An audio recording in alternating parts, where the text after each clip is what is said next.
వెజిటబుల్స్తో ఈ విధంగా బొండాలు చేసుకోండి, చాలా బాగుంటుంది.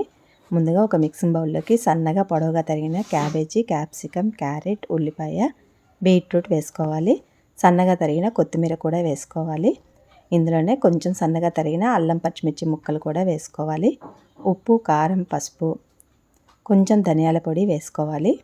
1 కప్పు శనగపిండి, 1 కప్పు బియ్యపిండి వేసుకోవాలి. ఈ ముక్కలన్నీ కూడా పిండిలో కలిసేలాగా ఒకసారి కలుపుకొని తర్వాత కొద్దిగా నీళ్లు పోసుకుంటూ ఈ విధంగా ముద్దలా కలుపుకోవాలి. ఇప్పుడు కొద్దిగా చేతిలోకి చిన్న బాల్స్లా తీసుకొని కాగుతున్న ఆయిల్లో వేసి వెంటనే కదిలించకుండా కొద్దిసేపు అయిన తర్వాత అటు ఇటు తిప్పుకుంటూ మంచి కలర్ వచ్చేదాకా వేయించుకోవాలి. అన్ని వెజిటేబుల్స్తోనే చేస్తున్నాం కాబట్టి టేస్ట్ చాలా బాగుంటుంది, హెల్త్కి కూడా చాలా మంచిది. ఒకసారి ఈ రెసిపీని ట్రై చేయండి. ఇవి పైన క్రిస్పీగా ఉంటాయి, లోపల సాఫ్ట్గా చాలా టేస్టీగా ఉంటాయి. నచ్చితే మాత్రం లైక్ చేయండి. Thank you.